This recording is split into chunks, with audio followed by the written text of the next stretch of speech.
And now, Move the Sticks with Daniel Jeremiah and Bucky Brooks. What's up, everybody? The draft is over. It's never over. It's over, Bucky. No, it's time to recap it, though. DJ and Bucky here, Move the Sticks. First of all, nice and warm in my little cozy studio out there in Draft Town. I don't think you had the same luxury, Buck.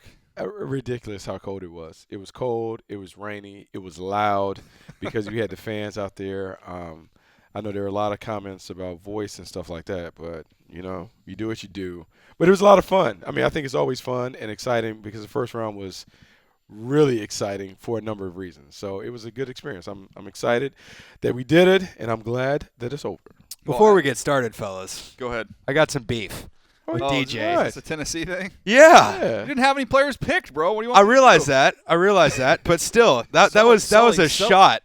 Sully just jumped right in the top of the pod. Right. Yes. Right in. We have to address this before we dive deal. in. Here's the deal. Me and CD always bust on each other about our schools, different things. Yeah. The sweet irony of the whole deal is that App State opens at Tennessee. Yes. I almost sent an apology to my head coach. But, so every player that's getting picked, and then finally, we're 4 or 5. Our App State guy, Ronald Blair, already got picked. And so it literally just started going around the desk of, man, Charles in Tennessee hadn't had anybody get picked. Right. Then every school, every smaller school, go, they got more players picked than Tennessee. Last year broke the streak. Yeah. First time in 50 years we haven't had a player drafted, and then 2 straight years we haven't had a player drafted. So then we have Moritz Boehringer from Germany. He gets picked, and he's on our set, and it's a feel-good story of the draft, and we're visiting with him, and then we kind of wrap that up, and I just said, hey, CD, as a reminder, Germany, more players picked than Tennessee. So Sully was not a fan of that. I got a lot of grief from Tennessee fans online. I'm sure you did. That's just because all of our great players came back. I'm like, I didn't reply to him, but That's true. You're Tennessee, okay? You still need Even if you have great players coming back, you can't have a senior we class had produce 0 draft picks. We had a dip in coaching there for a little bit. Wow. So that's all right, though. This is the year. Tennessee's going to win the whole thing. That's right. Sure. The whole McGilla. What do they have 13, so they'll finish 12-1, lose to App State, and see if they get in the playoff. All right. The way I want to organize this, we don't have a ton of time here, Bucky, because we have more TV stuff to do. Let's go. You have it listed by round, right? You got the draft by round? I have it. I got a couple. I have by round. Okay, let's just start by round and kind of go through. Pick out a couple that you like in each round, and then we might just go through the teams. Just try and grab one player, one pick that we liked. Okay, so let's go round number 1. We got the quarterbacks up there at the top. Joey Bosa was a little bit of a surprise, I think, to San Diego, although we heard some rumblings there. We know the order on down the list. I'll tell you, let's do one that we liked and one that we kind of were, didn't feel so much. You want me to start us off? Yeah, I'll let you go. Well, the guy that I kind of rode throughout the whole process, Ryan Kelly, the best interior offensive lineman in the draft. You definitely called that one. I believe in him. I think he's a really, really good player, and I think the Colts were smart to go ahead and lock him in at pick number 18, somebody to protect Andrew Luck, provide some stability to that offensive line.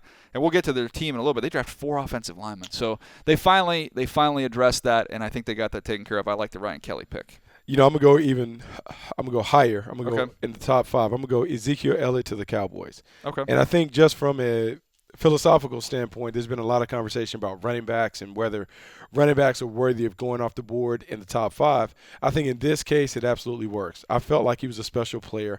I may have had him rated like 8 or 9 in my top 50, but in that situation in Dallas where you have a dominant offensive line, you have a quarterback that needs some of the pressure alleviated off his shoulders, Ezekiel Elliott is the perfect guy. I think this could be a player that in his rookie season maybe gets 1,300 yards, but the bigger thing is his presence will allow him to kind of follow the blueprint that helped him win the NFC East a couple years ago. Yeah, look, I don't think they could go wrong there. It was going to be Elliott or Ramsey. I think either one of them would have been good fits for that football team.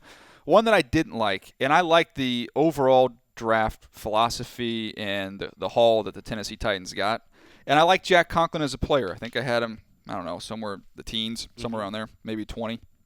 I think I had him as my 20th overall guy, actually. I like Conklin. I wouldn't have traded up for him. I wouldn't have parted with picks for Jack Conklin, especially if you could have sat there at 15. Taylor Decker ended up going 16 to Detroit. You could have sat right there, held on to whatever you had to give up to go up to 8, and got Taylor Decker. And I don't know if there's that much difference. And I can even argue I think Taylor Decker is a better pass protector right now than Jack Conklin is. So I didn't love that one.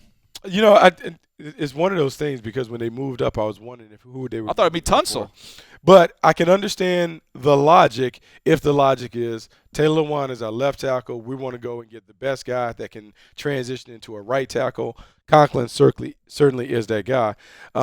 I'm not as down on the pick. I think they're trying to create like a physical team, an exotic smash mouth attack. It'll be interesting to see how that plays out because I'm not worried about Conklin's play. I'm more worried about Lawan's play against the premier pass rushers that he JJ's faced. been going and playing the right tackles too, so Yes, Conklin's so- going to have to deal with that. And Conklin's got some pass pro stuff he needs to clean up. That's Some of the heel that's- clicking and different things he does. But that's here's my thing. My thing on it is this, Buck. You had the number 1 overall pick. absolutely. And they've got a lot of good players. But when you have the number 1 overall pick, you need to come away with some premier guys. And I never viewed Jack Conklin in that light at all. Yeah, I mean, Personally. time will tell. Like I think he's a very, very good player. I don't think that he is the player that Laramie Tunsil is. I felt like there was a lot of separation between Tunsil and even Ronnie Stanley and the rest of those guys. But we'll see. At right tackle, maybe you put him over there, maybe because of run game, it has more value. The guy for me that I'm a little perplexed about going is Eli Apple to the Giants at number 10. The funny thing, I think this is full circle for you because early in one of your mock drafts, I had him going 9. you had him going up there in the top 10. The thing for Eli Apple to me with the Giants, I understand that they're a team that really digs into the prototypical physical dimensions. He's tall, he's long, he's fast enough when it comes to the combine results and the measurables. But when you look at him on tape, to me, he's a little inconsistent when it comes to a top 10 value. In their situation, he'll come in, he'll be the nickel corner. I just believe that they're guys who are maybe better overall players. Vernon Hargraves to me is a better player, but maybe you don't like the size. I think you can make the argument that William Jackson and Artie Burns are comparable players in the same conversation.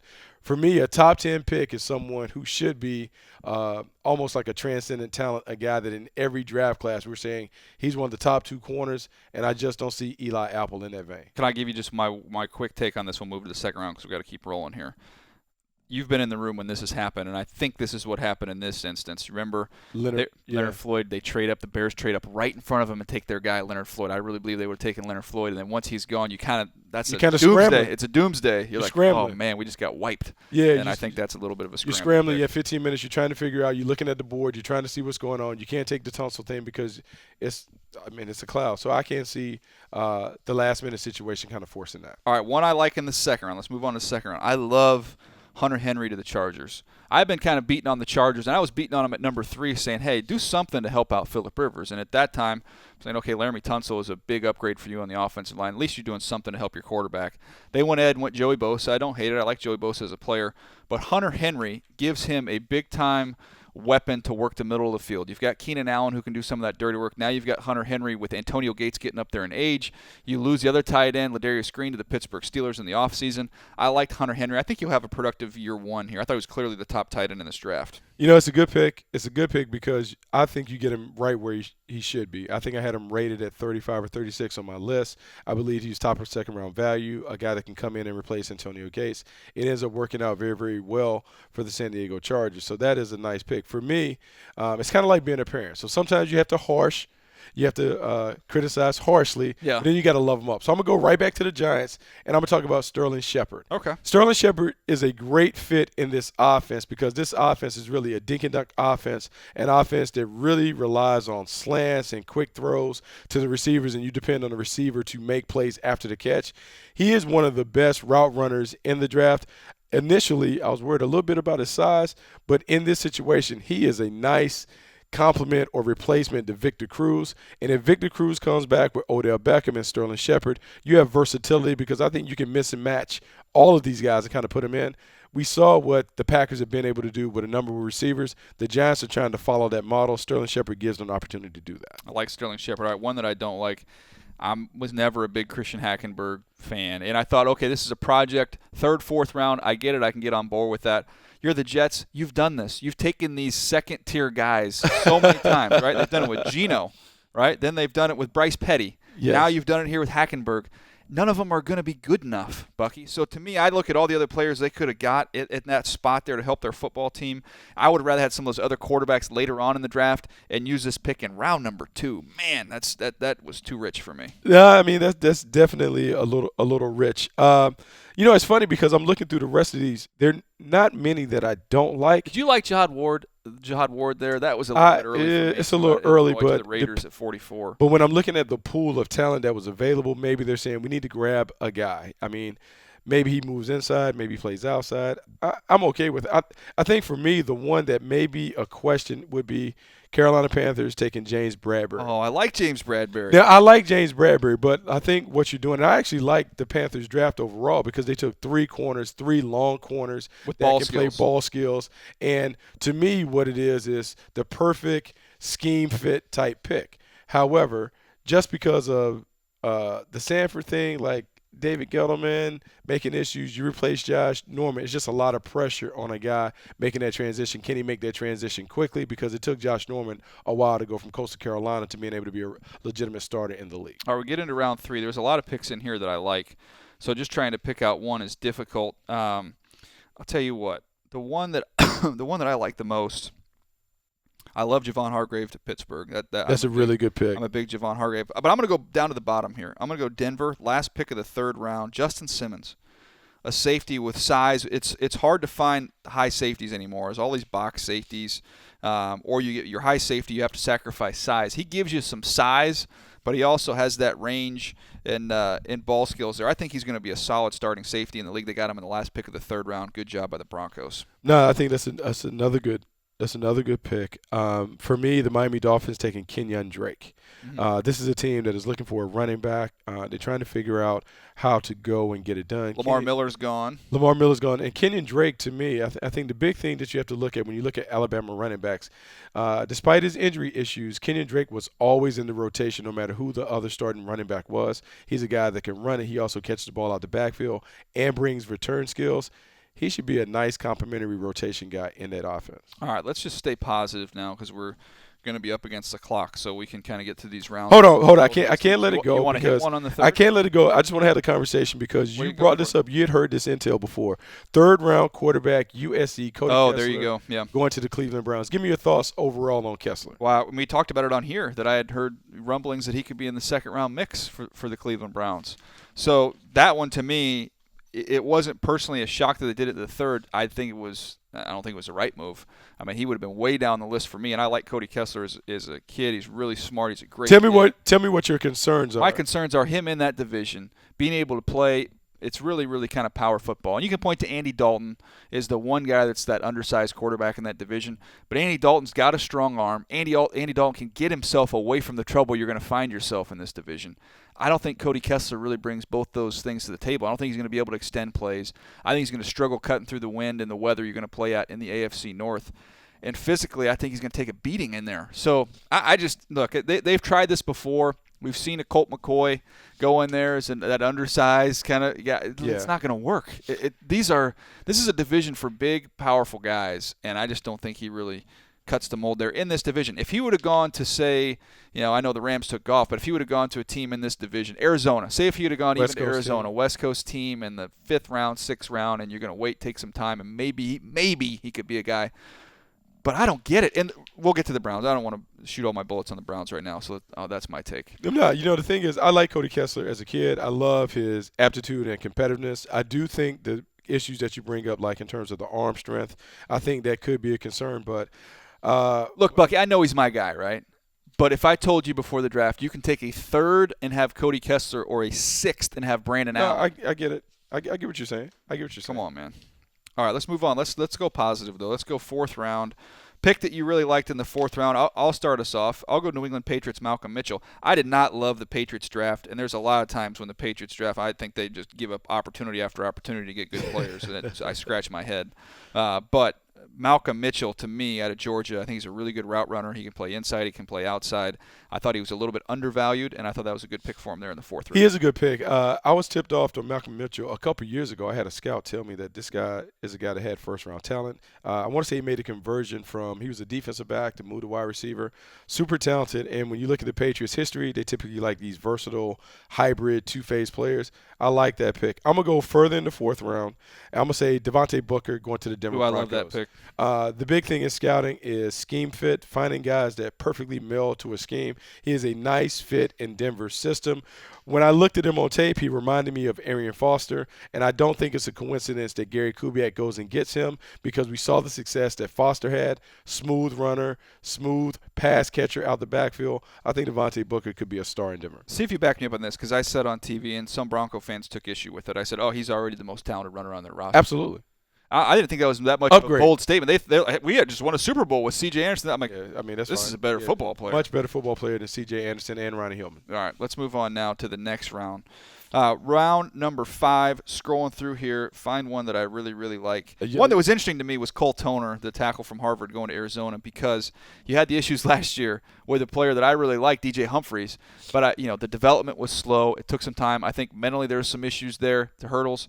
So they went out and got the polar opposite here in Toner. And I think Toner, if nothing else, he's going to be able to play a bunch of different spots. He can be kind of that utility backup, and I think he's going to help out the room in terms of just what this guy's going to bring from a mental standpoint. Obviously, he's an Ivy League kid. He was smart. Let me go the one that I really, really liked. I think it was this round here. Let me find it. There it is, Wendell Smallwood. I love Wendell Smallwood. The Eagles took Wendell Smallwood, 5th round, pick 153. I think he's got some big-time juice. He's somebody that can hit home runs. I know in that room and that scouting department, they put a lot of emphasis on explosive plays, especially from the running back, runs over 10-plus yards even to tally those up, and he had a bunch of them.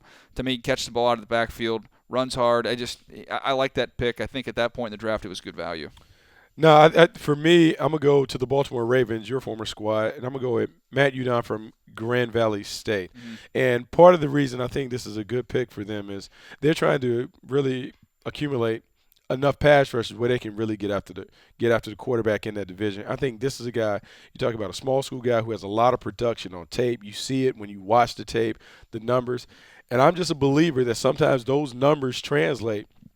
I'm willing to bank that based on the success that they've had with other guys that have kind of rolled into those systems and rolled into those roles, he's going to be a guy that we end up talking about down the road. All right, 6th round, Dallas Cowboys, pick 212, towards the bottom of the 6th round, which was the longest round in draft history. I think took forever. Kayvon Frazier. I gave Kayvon Frazier like a 3rd round grade out of Central Michigan. I think he's a versatile safety. He'll hit you. He can make some plays on the ball. He's got good enough size. I was a Kayvon Frazier guy. I was kind of surprised he lasted this long.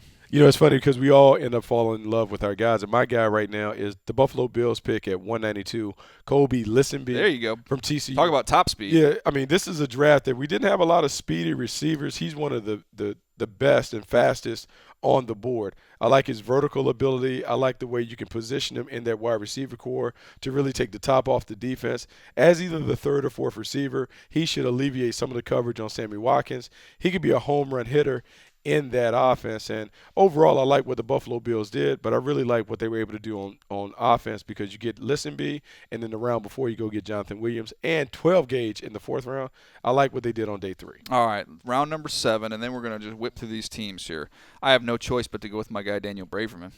Wide receiver from Western Michigan. Came in here on our Move the Sticks 360 series. If you haven't checked that out, be sure to go to our playlist, Move the Sticks playlist on the NFL channel on YouTube. We have interviews with a bunch of these guys. TD, I believe they all got drafted. Behind the glass, thumbs up. Yeah, all these guys got picked that we interviewed, and Braverman was one of them. I thought going to the Bears with the two guys outside, Kevin White coming back healthy. People don't forget about him. Yep. Alshon Jeffrey outside. Braverman's going to do some damage in the slot. Should have a lot of opportunities to get one-on-one in the slot. I'm glad he was able to go off the Thomas board. Duarte went right after him, by the way. Another one. 360 guys. That's another one. Tight One of my guys, UCLA. Thomas Duarte. I'm going to go to the hometown. I'm going to go to my home high school. Keith Marshall going to the Washington Redskins at 242. I think the intel on Keith Marshall is Randy Jordan, the running backs coach for the Washington Redskins, was a running backs coach in college a few years ago when Keith Marshall was coming out. They recruited him heavily at North Carolina, knew what he was, and I think people forget that he was the more sought-after recruit than Ty Gurley when he went down to Georgia. How about that? And so what you're hoping is another year removed away from that ACL surgery, he gets back to showing the promise that he showed very early in his career at Georgia. All right, and we're short on time, so we're going to whip through these teams. Give me a thumbs up or thumbs down behind the glass here. We got another show coming up later this week, but I want to get a quick survey. I want to run through these teams, so if you're a fan of any team, we're going to touch somebody in your draft. I know that the Laramie Tunsil thing was big news. I know everybody's been talking about it like crazy. But I'd rather spend this time right now going over the teams. I get a thumbs up on that. We can do the Tunsil thing later on in the week. Yeah. We have a full video show coming out later in the week, so all right, definitely. Cool. Thank you, whip around. All right, let's move. You got the teams. I got the teams list. All right, so let's just go every other one. So you start us off. Arizona Cardinals. Give me a pick that you really liked. Robert Kimdichie. I like the amount of time that they spend in there. I've compared him to Darnell Dockett. Darnell Dockett had a tremendous amount of success in Arizona in a similar scheme. I think he's a great fit for the Cardinals. Yeah, look at TD timing in back there. He's a big fan of that. I'm going to go Atlanta Falcons. And I'm going to say Austin Hooper. We've been begging them throughout this whole time to get a tight end to ultimately replace what you had in Tony Gonzalez. It took a while here, but they go Austin Hooper from Stanford in round number 3. I like that pick. I'm going to go Baltimore Ravens. How about Tavon Young, cornerback for Temple? I think he may be the best nickel corner in the draft. Loved his feet, his eyes, his instincts, his awareness. In this system where you're playing nickel maybe 60, 70% of the time, he should be able to get on the field and really make a ton of plays on tips and overthrows. Buffalo Bills, 5th round, Jonathan Williams. You touched on Listenby. I love Jonathan Williams as a running back. I thought there was a lot of value in the position later on in the draft. He's a loose, fluid guy. If he missed this season, I think he would have gone higher, obviously, if he would have played this past year. I think 5th round, Jonathan Williams, big-time steal for the Buffalo Bills.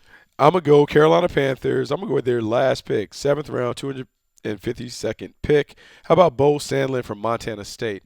You want to continue to expand the strike zone for Cam Newton. Bo Sandlin is a big, long, rangy pass catcher. You put him with Greg Olsen, you have an opportunity to really create mismatches. I like that pick for the Panthers.